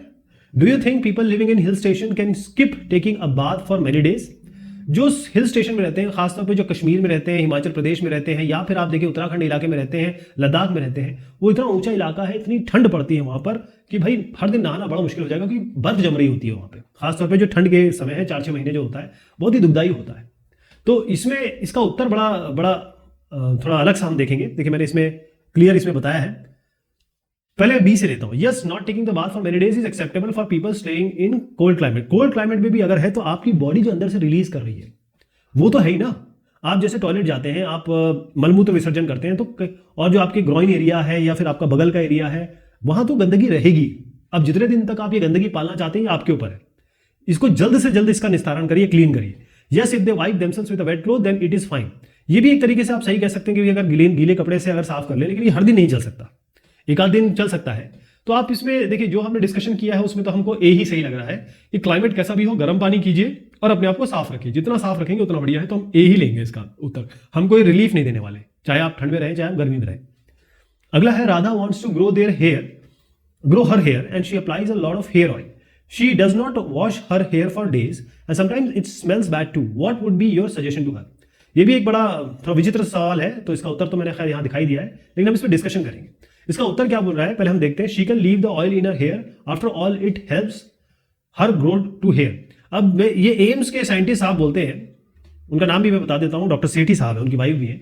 वो कहते हैं कि तेल नहीं लगाना चाहिए, बालों में तेल लगाना नहीं चाहिए। अंदर से आप लीजिए, विटामिन ई लीजिए, विटामिन ए लीजिए और अंदर से ऑयल लीजिए, बाहर स्किन को फ्रेश रखिए, स्किन को अंदर से पोषण मिलना चाहिए।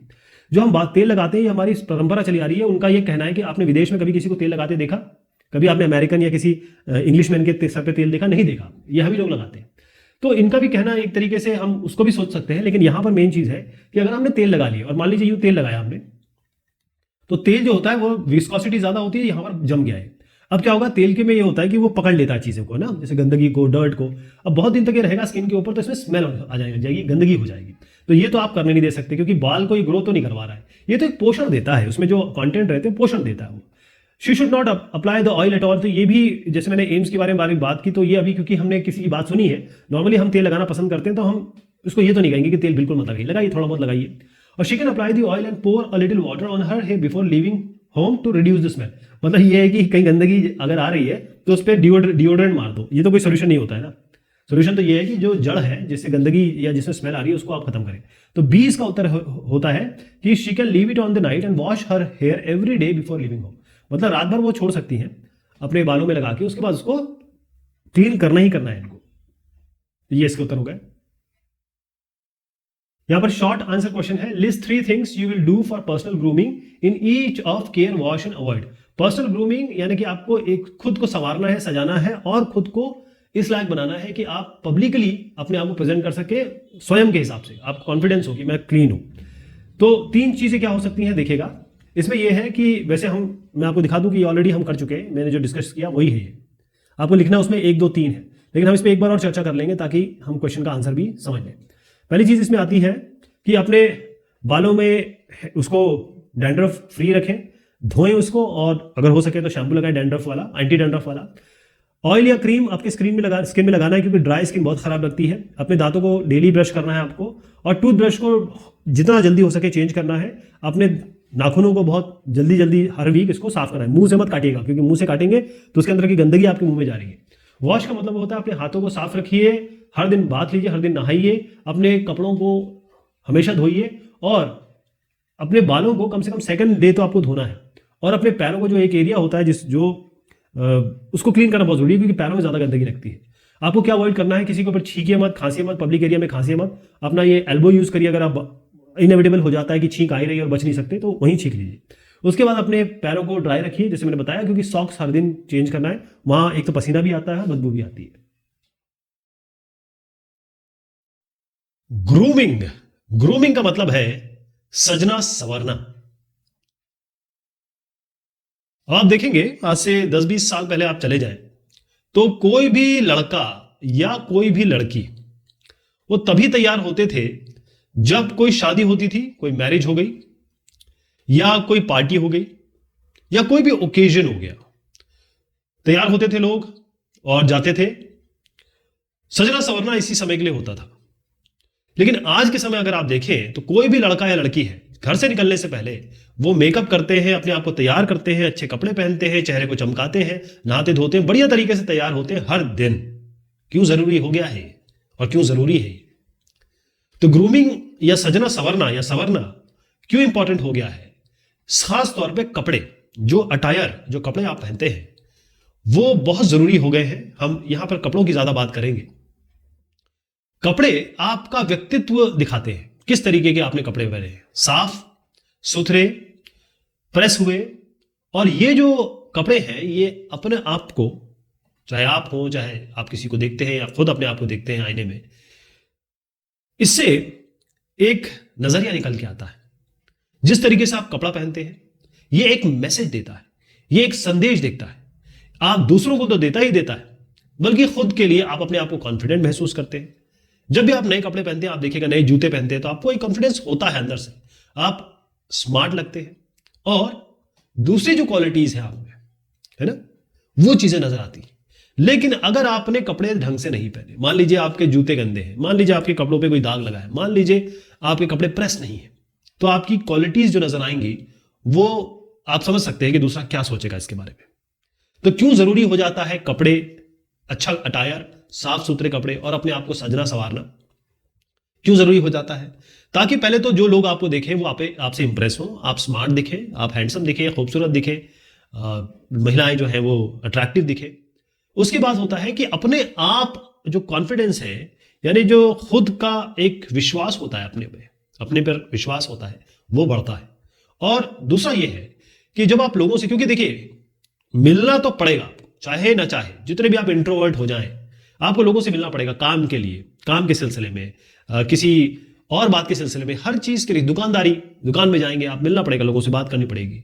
तो ये इंप्रेशन जो होता है वो इंसान साथ में ले जाए, वो आपको नहीं ले जाएगा साथ में, आपके इंप्रेशन को ले जाएगा। और जब वो आपके बारे में सोचेगा कभी, तो बोलेगा हाँ यार, वो he is a handsome boy, she is a pretty girl, she takes care of herself.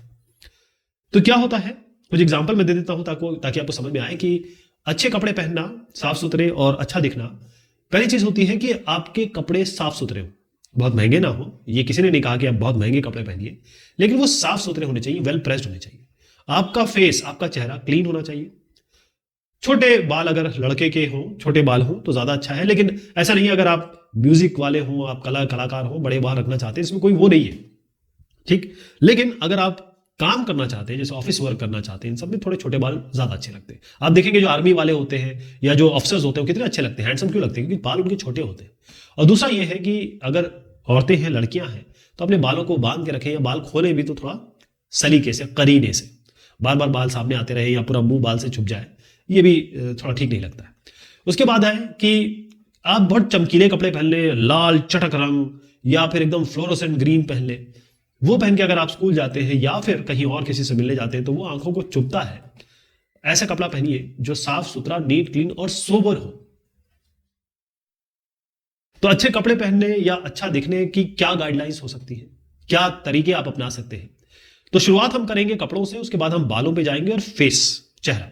चक्कर यह है कि जब आप देखिए, आप खड़े हैं तो क्या क्या दिखाई देगा किसी और को?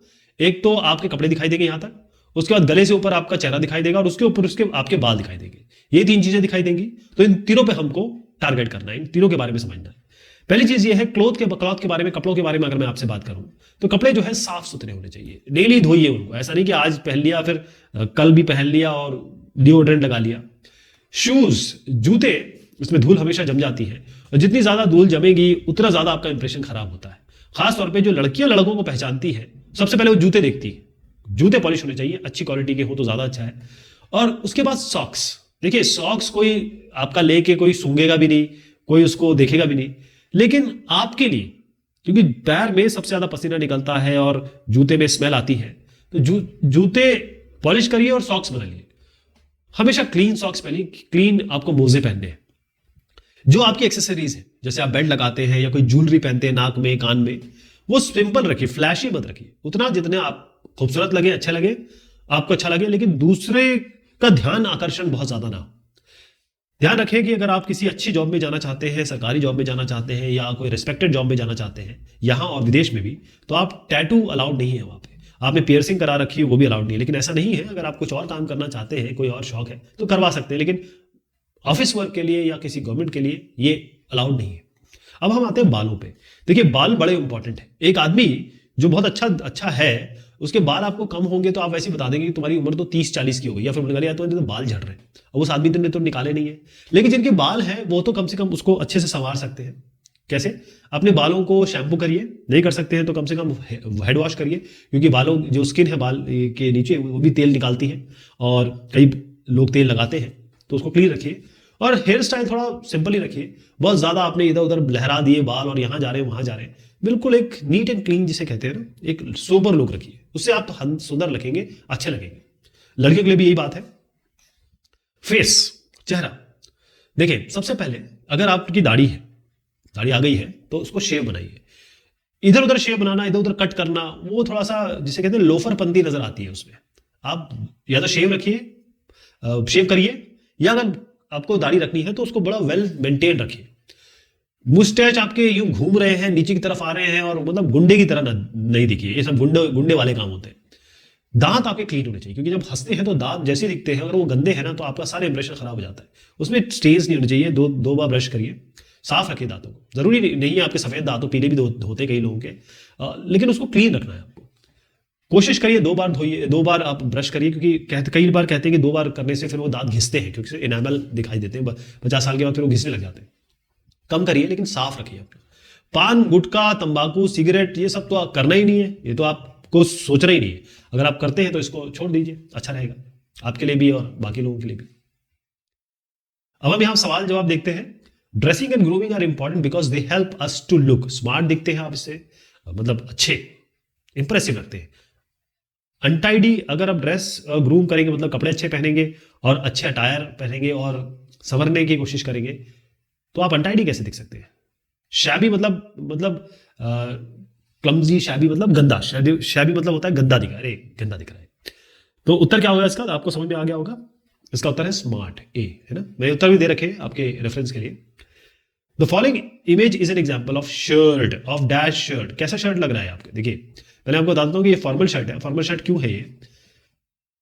एक तो ये सिंपल कलर है, इसमें कोई फ्लैशीनेस नहीं, एक जेब है, और इसका जो गला है, यानी कि इसकी स्लीव्स, और ये इसको हम गला कहते हैं अगर हम हिंदी में कहें, तो ये नेक वाली जो चीज़ है यहाँ पर बिल्कुल बिल्कुल प्लेन है। इसको थोड़ा सा और दूसरे कलर में दिखाता हूँ आपको, तो यहाँ समझ में आएगा। तो बड़ा प्लेन सा कपड़ा है, बहुत अच्छा सा कपड़ा है, इसको हम फॉर्मल कहेंगे। टी शर्ट वगैरह जो होती है वो इनफॉर्मल में आ जाती है, खास तौर पर ऑफिस वगैरह में नहीं पहनी जाती। यहाँ पर देखिएगा कि ये जो एग्जाम्पल है टी शर्ट, किस चीज़ का एग्जाम्पल है? टी शर्ट कौन सी है? ये इनफॉर्मल है। इनफॉर्मल क्यों है? क्योंकि फॉर्मल वो होता है जो आप ऑफिस वगैरह में पहनते हैं, इनफॉर्मल जो होता है वो आप पार्टी, दोस्तों के साथ घर वगैरह में पहनते हैं। ये आप घर में नहीं पहन के घूमेंगे ना, तो इनफॉर्मल है ये। देखिए इसमें ये सब बना हुआ है। तो ये बात हुई इस ग्रूमिंग की। बहुत शुक्रिया, बहुत मेहरबानी आप सभी की।